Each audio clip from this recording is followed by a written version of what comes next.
오늘 믿음은 좋은 것을 취하는 것이다 라는 제목으로 말씀을 좀 전하겠습니다.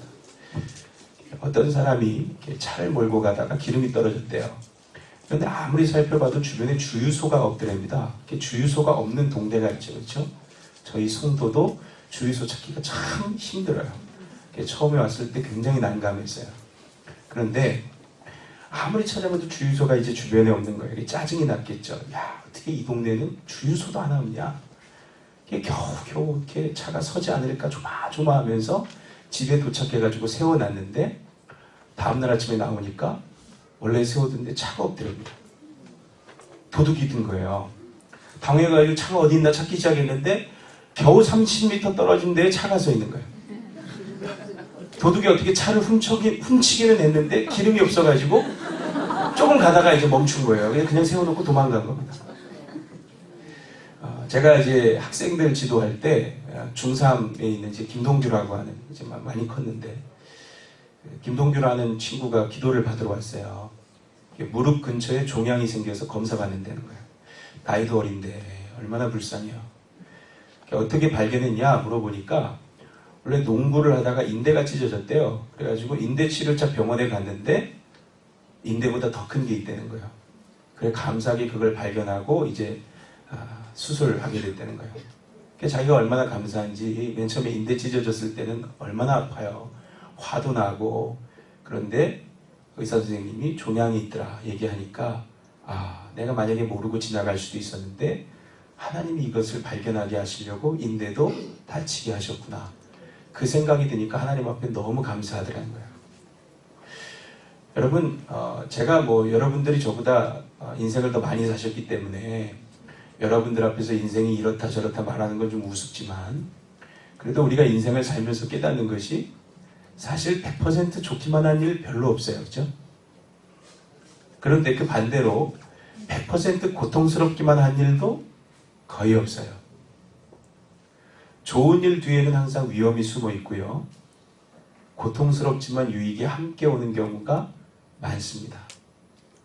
이때 믿음으로 살아가는 사람은 어떤 사람인가? 하나님을 신뢰하면서 좋은 것만 취하는 사람이에요. 그게 오늘 우리가 읽은 말씀의 뜻입니다. 21절, 22절을 제가 다시 읽겠습니다. 범사에 헤아려 좋은 것을 취하고 악은 어떤 모양이라도 버리라. 아멘. 저는 이 말씀 묵상하면서 이게 정말 믿음의 사람이구나 그런 생각 들었어요. 어떤 사람은 좋은 일을 하나님께서 선물로 주셨는데도 위험만 생각하다가 그것을 누리지 못하고 늘 괴롭게 사는 사람이 있어요. 또 어떤 사람은 고통을 만났는데 거기에 숨은 유익을 생각하면서 이겨내면서 사는 사람도 있어요. 믿음으로 산다는 것은 어떤 일을 만나든 그 안에 하나님의 계획이 있음을 믿고 좋은 것을 붙드는 겁니다. 그러면 삶은 놀랍게 바뀌어요. 그 믿음으로 인하여. 성경을 보면 이렇게 살았던 대표적인 예가 바로 다윗입니다. 아까 우리 권사님이 시편 23편 찬양해 주셨는데 이 시편 23편을 보면 얼마나 감사가 충만한지 몰라요. 우리가 잘 아는 5절의 말씀이 있죠. 주께서 내 원수의 목전에서 내게 상을 차려주시고 기름을 내 머리에 부으셨으니 내 잔이 넘치나이다. 아멘. 얼마나 은혜를 많이 받았는지 잔이 흘러 넘친다는 거예요. 성경에서 다윗의 인생을 주의 깊게 살펴보지 않은 분이 이 딱 5절 한 절만 읽으면 이 사람은 고난을 모르는 사람이구나. 얼마나 은혜를 많이 받았으면 잔이 흘러 넘치냐. 하나님은 나한테는 너무하시지. 그냥 찔끔찔끔 한두 방울씩만 그냥 가뭄에 콩나듯이 주시는데 이 사람은 잔이 흘러 넘치도록 은혜를 받았다니까. 다윗을 잘 모르는 사람은 이 얘기만 듣고 다윗이 고난을 모르는 사람이라고 생각할 거예요. 그런데 실제 다윗의 삶은 굴곡이 심한 삶이었죠. 은혜도 많이 받았지만 고난도 많이 받았어요. 특별히 제가 주목하는 것은요. 성경에 나오는 다른 믿음의 사람들은 처음에는 고난받다가 나중에 하나님의 도움으로 세우심을 입는 그런 전형적인 과정을 따라가는데 다윗은요. 먼저 크게 세우심을 받은 뒤에 급전직하에서 고난을 받고 다시 세우심을 입는 과정을 받아요. 사실 이게 훨씬 어려운 거예요. 먼저 성공을 맛보고 그 다음에 실패가 오는 거예요. 다윗이 이미 그 나이 10대에 너는 왕이 될 사람이다. 기름 부음을 받습니다. 그리고 그 예언이 성취되려는지 전쟁터에 나가서 골리앗을 때려잡죠. 한순간에 나라에서 가장 유명하고 인기 많은 사람이 돼요. 확 떴어요. 그냥 빵 떴어요. 그런데 그 젊은 나이 인생이 급전직하합니다. 인기가 너무 올라가니까 왕의 견제를 받게 돼요. 왕이 시샘을 받게 됩니다. 왕이 자신을 죽이려고 해요. 왕궁에서 쫓겨나서 10년 동안 도망자로 살죠. 이 도망자 10년 세월이 얼마나 비참하죠. 여러분 어디 가서 죽은 듯이 정말 숨만 붙여서 살고 한 10년 산다고 생각해 보세요. 그것도 비참한데 다윗은 어디 가서 숨어 있지도 못해요.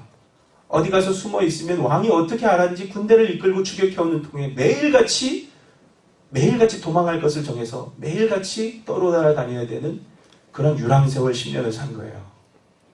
여러분 이렇게 10년 산다고 생각해 보세요. 죄송합니다. 우리가 빚을 지면 채권자에게 쫓기게 되는 경우가 있잖아요. 10년을 그렇게 산다고 생각해 보세요. 보통 사람이면 신경쇠약이 와요. 우울증에 걸립니다. 심지어 자기 목숨을 위협하며 군대를 이끌고 10년을 쫓아온다? 사실은 자살을 해도 이상하지 않을 그런 비참한 삶이죠.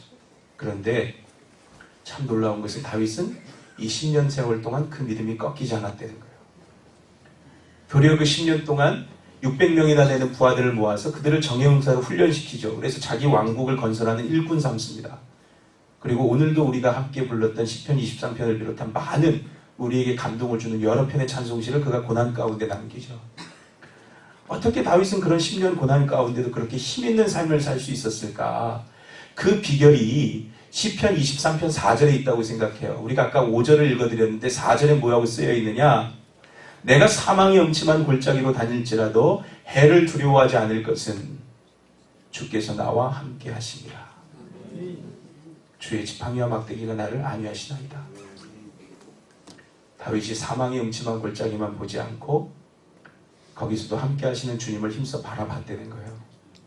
그가 범사에 헤아려서 좋은 걸 취한 거예요. 그때 그의 삶이 끔찍한 신령 가운데도 낙심하지 않고 도리어 전진하는 삶을 그가 살게 됐어요.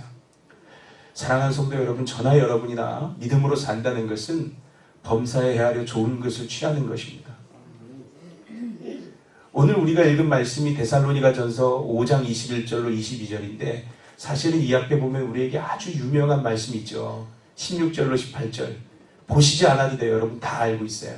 항상 기뻐하라, 쉬지 말고 기도하라, 범사에 감사하라. 이것이 그리스도 예수 안에서 너희를 향하신 하나님의 뜻이니라. 여러분 이 말씀 되게 좋은 말씀이잖아요. 그렇죠? 그런데 이 말씀대로 살라고 하면 참 어려운 말씀이에요. 기뻐하라, 기도하라, 감사하라 이렇게 사시기를 축원합니다. 다 아멘이죠. 그런데 항상 기뻐하라, 쉬지 말고 기도하라, 모든 일에 감사하라 이 조건이 붙으면 아멘하기가 힘든 거예요. 그렇죠. 누가 기뻐하기 싫어서 기뻐하지 않는 사람이 있겠어요? 이왕이면 웃으며 살고 싶지. 여러분 누가 감사하면서 살고 싶지 불평만 하고 살고 싶은 사람이 누가 있겠어요? 상황이 안 따라주니까 안 되는 거예요.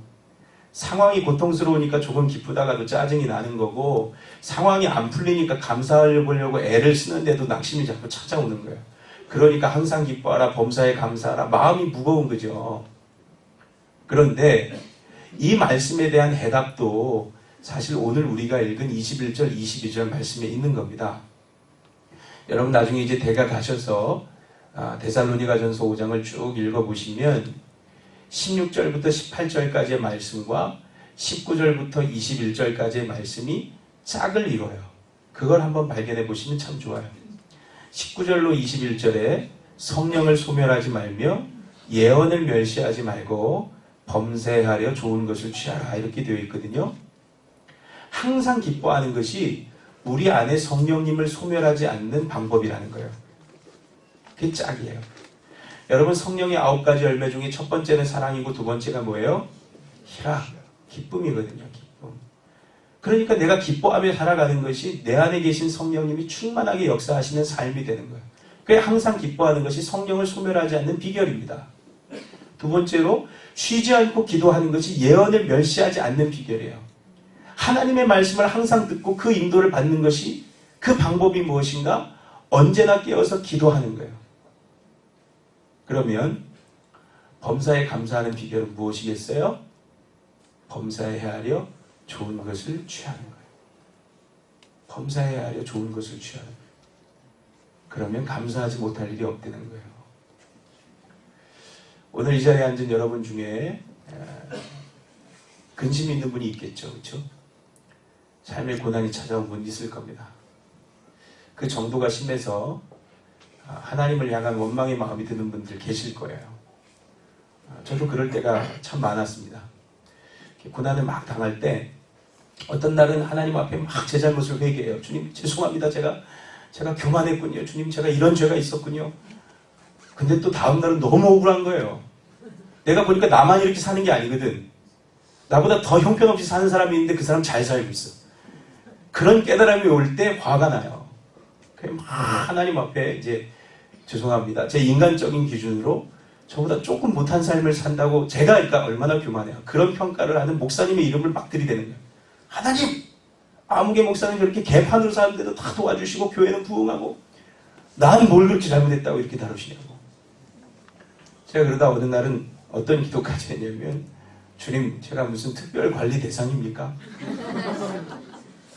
그 말이 나오더라고요. 주님 제가 무슨 특별 관리 대상입니까? 하나님 나만 콕 집어넣고 엄하게 다루시는 것 같은 느낌이 드니까 힘든 거예요.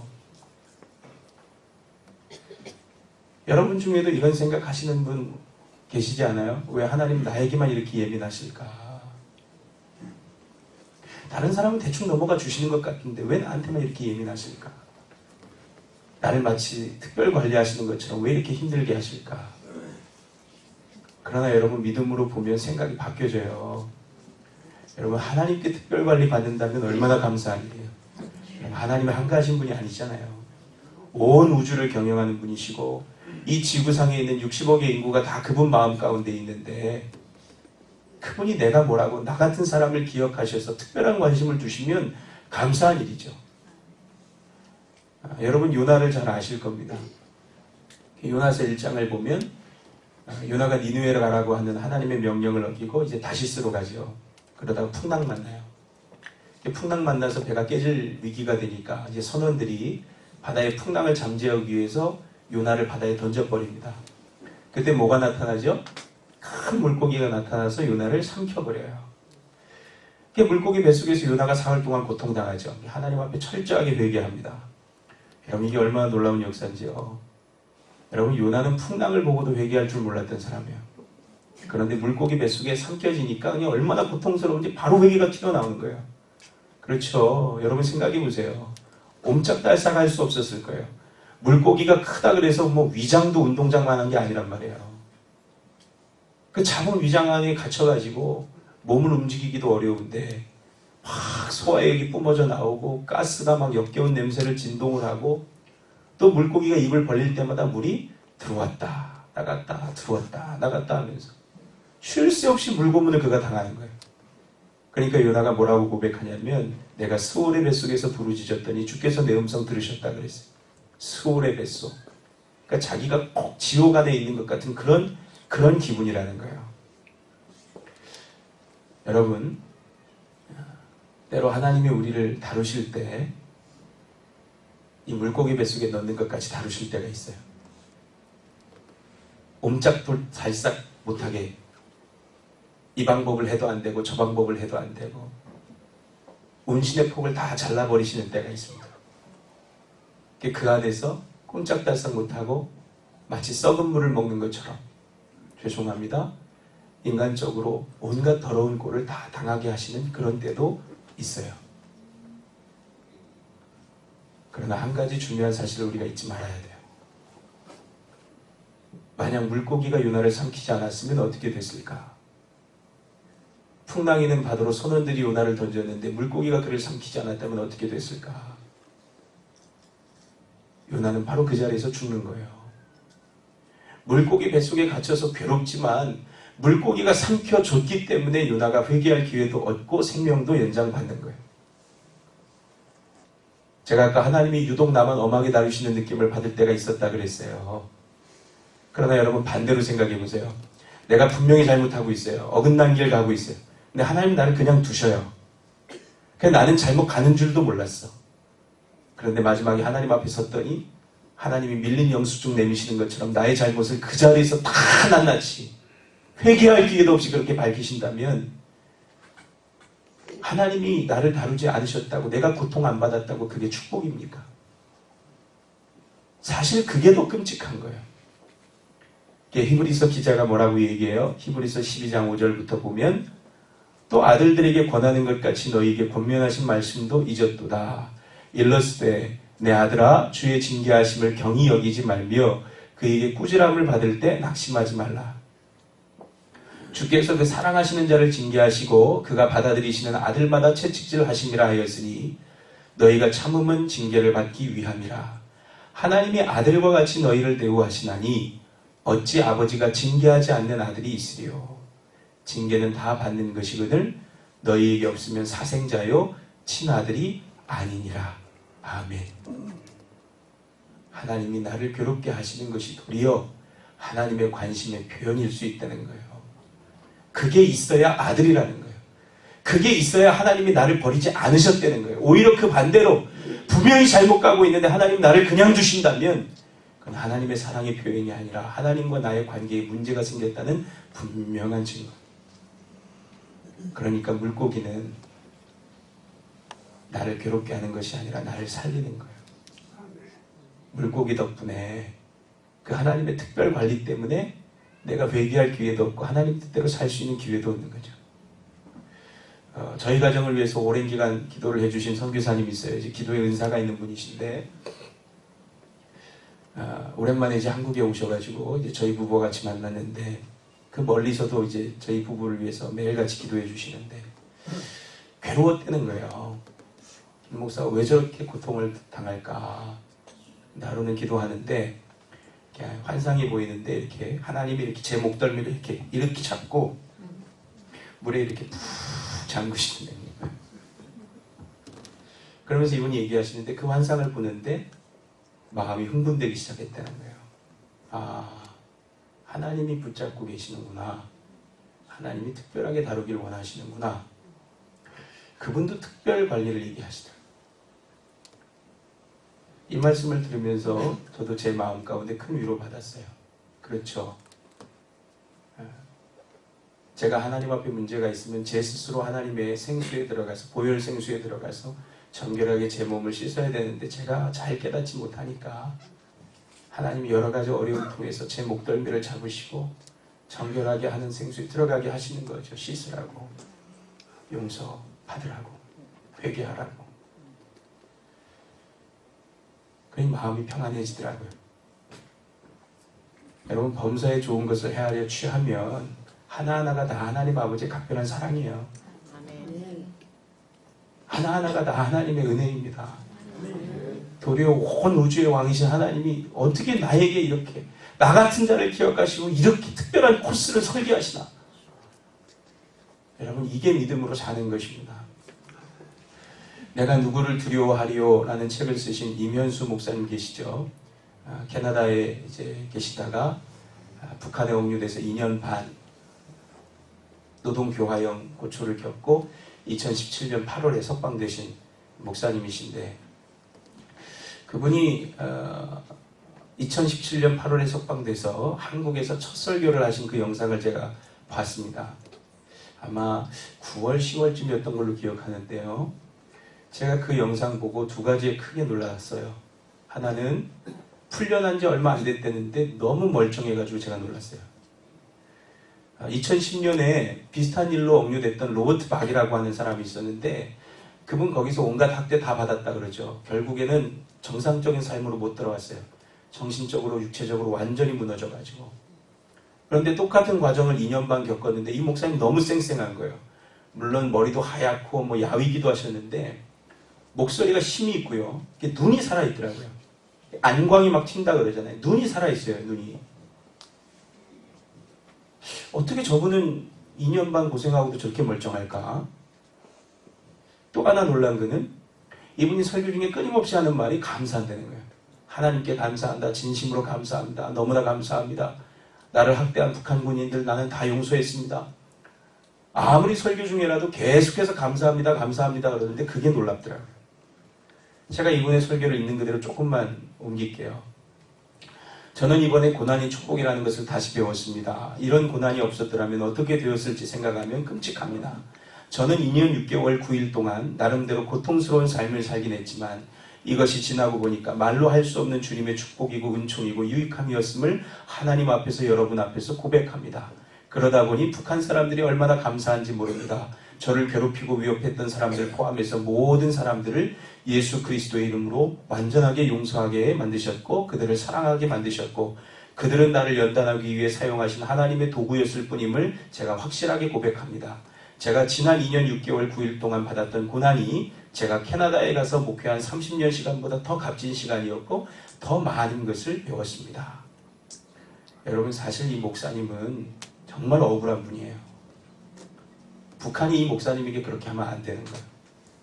왜냐하면 이 목사님이 1996년에 북한이 이제 고난의 행군이 막 시작될 때 북한이 캐나다에 인도적 지원을 요청했습니다. 그래서 캐나다의 민간인 대표로 북한을 들어간 거예요. 그러다가 북한 아이들에게 참상, 어린아이들이 먹을 것도 제대로 못 먹고 볼은 움푹 파이고 배는 나온 그것을 보면서 거기에 충격을 받고 북한을 위해서 이 목사님과 교회가 헌신적으로 10년을 지원했어요. 지원한 양식이 수만 톤이고 양로원 7개 지어주고 1350명의 고아를 10년간 길렀어요. 목사님이 10년 동안 북한을 150번 드나들었습니다. 그런데 미국의 한 교회에서 설교하면서 북한이 사는 길은 김일성이 아니라 하나님 믿는 길밖에 없습니다. 이렇게 얘기한 걸 북한의 보위부인지 모르겠는데 거기서 입수한 거죠. 그래서 이 목사님이 북한에 들어갔을 때 국가 전복 음모죄라고 죄를 뒤집어 씌우고 사형을 구형한 거예요. 그리고 2년 6개월 9일 동안 노동 교화형을 시켰어요. 여러분 사실 이런 억울한 일을 당하는데 뭐가 감사하고 뭐가 용서입니까? 그러나 그분이 믿음의 눈으로 좋은 것을 헤아려 취한 것이죠. 2년 반 동안 하나님 앞에서 범죄하였던 건 매일같이 회개했다는 거예요. 매일같이 회개해도 계속해서 생각나게 하셔서 매일같이 씻음으로 하나님과의 관계가 새로워졌다는 거예요. 믿음은 기다림이구나 하는 것도 그가 비로소 알게 됐다는 거예요. 더 나아가서 믿음의 눈을 뜨니까 내가 북한 동포와 그리스도의 고난에 동참하는 기회를 얻었구나. 이런 것들이 깨달아지니까 비로소 감사가 나오더라는 거예요. 사랑하는 성도 여러분, 이런 억울한 일을 당한 사람이 감사를 고백하기까지 너무나 치열한 믿음의 싸움이 있겠지만 그 싸움을 이기고 범사에 하려 좋은 것을 취하면 그 가운데에도 고난을 뚫고 나오는 이런 놀라운 고백이 있는 것이고 그 고백이 그로 하여금 다시 하나님을 위해서 이전보다 더 귀하게 쓰임받는 길로 그를 들어서게 하는 거예요. 얼마 전에 수능이 있었는데 저도 수능을 봤습니다. 제가 수능을 볼 때 저희 같이 기숙사를 쓰는 저희 같은 반에 이아무개라고 하는, 제가 이제 실명을 밝힐 수는 없어요. 찍고 계시니까. 이아무개라고 하는 공부 잘하는 친구가 있었어요. 항상 1등이에요. 서울대는 맡아놓은 친구. 그래도 시험을 보면 전국에서 2자릿수가 나오는 친구. 반에서 2자리 말고 전교에서 2자리 말고 전국에서. 잘하죠? 여러분들은 더 잘하셨던 것 같아요. 기계예요, 기계. 얼마나 집중력이 뛰어난지 미동도 안 해요. 먼저 집중력이 떨어진 친구가 이렇게 찌르잖아요. 너 살아있냐? 살아있으면 나랑 좀 이렇게 놀자. 그러면 이 친구가 이제 기계가 아니라는 것을 확인시켜주는 순간이 있어요. 이렇게 야, 암개야, 이렇게 말을 걸면 이렇게 씩 돌아보면서 한 번씩 웃어줘요. 사람이구나. 그리고 이제 앉아가지고 다시 기계처럼 공부하는 거예요. 이 친구가 홀어머니 밑에서 자랐습니다. 어머니는 이제 교회 신방 전도사님이시고 가난한 가정에서 법대를 목표로 정말 열심히. 저는 가난하게 자랐기 때문에 어머니 호강시켜주려고 저렇게 열심히 하나? 그렇게만 생각했어요. 그런데 이 친구가 이제 시험을 앞두고 중압감이 심했는지 시름시름 앓기 시작하더라고요. 일주일 전부터 앓더니 당일날까지 감기가 낫지 않아서 완전히 시험을 망쳤습니다. 시험이 끝나고 돌아왔는데 아무도 못 건드려요. 움직이는 폭탄이에요. 그런데 이 친구가 시간이 꽤 지나고 나서 저희 이제 기숙사 친구들끼리 모여 있는데 자기 얘기를 하더라고요. 하나님이 자기를 떨어뜨리는 이유를 알겠대요. 그러면서 이제 자기 가정사를 얘기하는데 이 친구의 아버지가 소위 말해서 두 집 살림을 하시는 분입니다. 두 집 살림을 해도 좀 얌전하게 하시면 좋은데 평소에는 집을 나가서 사시다가 돈이 떨어지면 집에 들어와서 돈 내놓으라고 행패를 부리는 분이에요. 어느 날도 이렇게 술에 잔뜩 취해가지고 집에 와서 돈 내놓으라고 어머니한테 행패를 부리는데 그날은 어머니가 버티신 거예요. 이제 자식도 중학교에 들어갔고 이 돈은 얘 공부시킬 돈이니까 절대 못 준다고. 그러니까 술 취한 아버지가 흥분해가지고 칼을 막 휘두르시다가 이 아이가 보는 앞에서 엄마를 찔렀어요. 그 아이가 피가 철철 나는 엄마를 병원에 모시고 완전히 마음이 결단한 거예요. 나는 공부를 잘해서 검사가 돼서 제일 먼저 우리 아버지를 내가 잡아 쳐넣겠다. 그런 경험을 하면 그런 각오를 할 수 있어요. 예. 그래서 독하게 그렇게 공부를 한 거예요. 가난한 집안이니까 학원, 과외 이런 거 없어요. 그냥 공부만 해요. 그런데 정말 놀랍게 집중하고 하나님이 주신 지혜가 있으니까 그렇게만 하는데도 그렇게 공부를 잘했죠. 그런데 이 친구가 그 얘기를 쭉 다 한 다음에 저에게 뭐라고 얘기하냐면 하나님이 자기에게 아버지를 용서하라고 하셨다는 거예요. 자기가 아버지를 용서하기로 결심했대요. 그러면서 이 친구가 하는 말이 내가 만약 이 상태로 법대에 갔으면 내 증오심으로 사람을 잡아 죽이는 그런 법관이 됐겠지만 이제 나는 어떤 사람이 되든지 사람을 살리는 일을 하면서 살 수 있게 될 것 같다. 아멘. 그리고 그 다음에 시험 봐서 하나 틀렸어요. 네. 그래서 그 법대에 합격을 했습니다.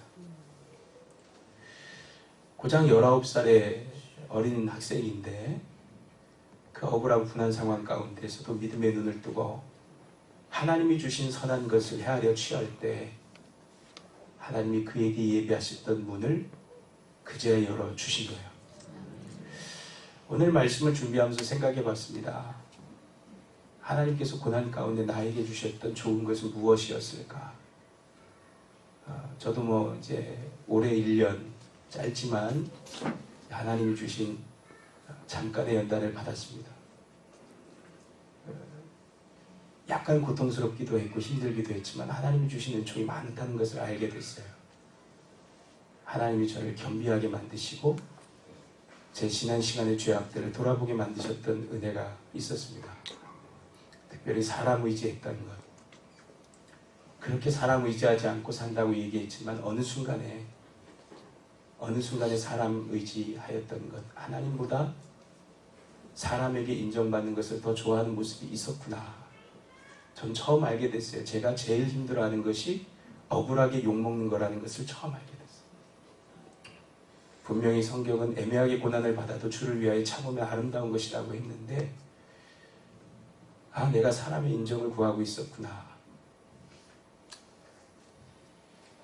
그것 참기가 쉽지 않다는 것 알게 되면서 이것이 제 안에 또 하나의 몸부림치는 기도의 제목이 되고 이제 내가 누구를 만나도 하나님의 사랑으로 그냥 잘 해줄 뿐 그 이상의 마음을 그 이상의 어떤 기대를 갖지 말아야 되겠다 하는 것 하나님이 아주 값지게 저에게 각인시켜 주셨습니다. 무엇보다 이 시대에 있는 교회를 향한 하나님의 아파하는 마음이 무엇이고 성도들이 얼마나 신음하며 신앙생활하고 있는가. 이 땅 가운데 하나님을 기쁘게 하고 세상을 살려내는 교회가 필요하겠구나. 그 마음이 저에게 임했고 그래서 교회를 개척하게 됐고 무엇보다 이 땅을 살아가는 수많은 사역자들이 하나님 앞에 사역자로 부름받은 모든 순간 가운데 사역자들에 의해서 상처받고 시험당한 성도들 그들의 마음에 있는 불신을 닦아줄 의무가 있겠구나. 그래서 하나님 앞에서 제 개인적인 것들을 잘라낼 수 있도록 하나님께서 은총 주셨습니다. 아멘. 사랑하는 성도 여러분, 말씀을 맺겠습니다. 오늘 이 자리에 있는 분 가운데 고통 없는 분 누가 있겠어요? 그러나 분명한 것은 믿음의 눈으로 보면 그 안에도 분명히 하나님의 은혜와 계획은 있습니다. 아멘. 분명히 있다고 말씀드릴 수 있어요. 아멘. 왜냐하면 우리가 믿는 하나님의 성품이시기 때문입니다. 아멘. 우리가 사랑하는 로마서 8장 28절 말씀 있죠? 우리가 알거니와 하나님을 사랑하는 자 곧 그 뜻대로 부르심을 입은 모든 자들에게는 모든 것이 합력하여 선을 이루느니라. 아멘. 아멘. 하나님 어떤 분이에요? 합력하여 선을 이루시는 좋으신 분이라 그랬어요. 그러므로 어떤 고난 가운데 있든지 믿음의 눈을 뜨고 범사에 헤아려서 좋은 것을 취하면 버릴 게 없는 거예요. 다음 주일에 여기 써있는 대로 감사절 지킵니다. 매년 감사절이 올 때마다 목회자인 저의 마음 가운데도 딜레마가 있어요. 1년 내내 어려움만 당한 성도들이 분명히 있는데 무엇으로 감사할까? 저에게도 고난이 끝나지 않은 것 같은 그런 시간들이 있었습니다. 제가 올해를 얘기하는 것이 아니라 이것보다 더 힘들었던 때도 있었어요. 저희 가정 가운데. 5년 동안 소득이 없었던 때도 있었습니다. 그러나 그 가운데도 믿음의 눈을 뜨고 분명히 보면 고난에 압도되어 보이지 않았을 뿐 분명하게 하나님은 함께 하셨습니다. 아멘. 믿음의 눈으로 범사해야 좋은 것을 취할 때 버릴 것이 없더라고요. 아멘. 그때 우리도 다윗처럼 무슨 일을 만나든지 어디에 처하든지 날마다 이기고 승리하는 자가 되는 겁니다. 사랑하는 아멘. 성도 여러분, 범사에 하여 좋은 것을 취하고 악은 그 모양이라도 버리라. 아멘. 이것이 여러분들 마음 가운데 오늘 진리로 담기시기를 주의 이름으로 축원합니다. 아멘. 우리 시간 같이 말씀 붙들고 잠깐 기도합시다. 우리가 같이 기도할 때 하나님 아버지, 사실은 아버지 하나님, 내가 너무 힘든 상황에서 오늘 예배에 나와 있습니다. 예배에 나오기 바로 전까지 근심하는 문제가 있었고 예배 끝나면 또 그 문제로 내가 머리를 싸맬지도 모르겠습니다. 주여, 하나님이 나를 돌아보시지 않는다는 것 같이 느껴질 때도 있고 또 어떤 때는 하나님이 나에게만 너무 가혹하다는 생각을 할 때도 있습니다. 다른 사람에게는 은혜도 주시는데 나에게는 은혜가 그친 것 같다는 생각이 들 때가 있습니다. 아버지 하나님, 그러나 다윗 같은 자도 10년을 쫓기며 유랑하며 살았던 다윗 같은 자도 범사에 좋은 것을 취하며 주께서 내게 주신 은혜가 내 잔을 흘러 넘칠 정도로 크다고 그렇게 고백하였습니다. 내 믿음의 눈을 열어주시옵소서. 주님이 부어주신 그 좋은 것을 취할 수 있는 믿음을 주셔서 아버지 하나님, 지금의 이 순간에도 합력하시는 주님을 기대할 수 있게 하시고 믿음으로 한 걸음 한 걸음 뚜벅뚜벅 나아갈 수 있는 자가 되게 하여 주시옵소서. 우리 이 시간 오늘 말씀 붙들고 같이 기도합시다. 기도하겠습니다. 사랑과 은혜가 많으신 주님, 참 좋으신 주님을 찬양합니다. 아버지 하나님, 믿음으로 범사에 하려 좋은 것을 취하는 것이므로 오늘 말씀을 통하여 다시 확인합니다. 아버지 하나님, 우리 한 사람 한 사람의 삶이 아버지 하나님 너무 가혹하고 힘들 때가 있고 특별관리 당하는 것처럼 억울할 때가 있고 하나님, 나의 관리도 가혹하신 것 같은 그런 느낌이 들 때도 있지만 그러나 그 순간 가운데도 신실하신 주님 우리와 함께 하시며 결단코 우리를 놓지 아니하심을 고백합니다. 아버지 하나님, 다윗에게 허락하셨던 믿음의 눈을 우리에게도 허락하여 주시옵소서. 내가 사망의 영침한 골짜기 일어나일지라도 해받을 것을 두려워하지 않을 것을 주께서 나와 함께 하심이라. 주께서 나와 함께 하심이라. 사망의 영침한 골짜기만 보지 않게 하여 주시고 믿음의 눈을 뜨고 함께 하시는 주님을 바라볼 수 있게 하여 주시옵소서. 오 아버지 하나님, 우리에게 흘러 넘치도록 부어주시는 애가 있는 줄로 믿습니다. 아버지 하나님, 고난 가운데에도 아버지 하나님 돌아보고 나를 전능하게 하시는 하나님의 은총이 있는 줄로 믿사오니 그 주님을 바라보는 은혜의 눈이 열리게 하여 주시고 믿음의 눈이 열리게 하여 주시옵소서. 주여, 고난 당하는 성도들이 아버지 하나님 믿음을 더하게 하여 주시고 그들의 연약한 마음을 위로하여 주셔서 고난 가운데 한 사람도 꺾이고 낙심하는 자 아버지 하나님 그 자리에 주저앉는 그들의 믿음의 아버지 하나님 모험이 끝나버린 자가 없게 하여 주시고 그 가운데에도 다시 일으켜 주시고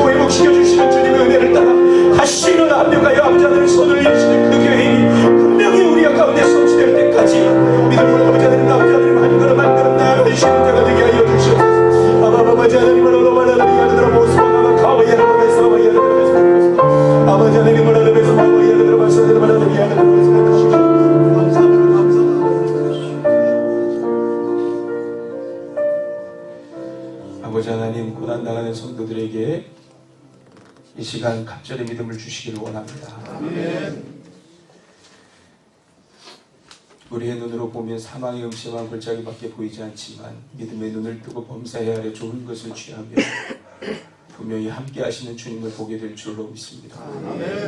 합력하여 선을 이루신다고 말씀하신 주님, 그 역사가 우리 가운데 성취되는 그날까지 한 사람도 낙심하여 믿음의 행보에서 이탈하는 자 없게 하시고 믿음의 눈을 뜨고 순간순간 부어주시는 그 은혜들에 주목하며 끝까지 나아가 반드시 합력하여 선을 이루는 역사를 다 경험케 하여 주시옵소서.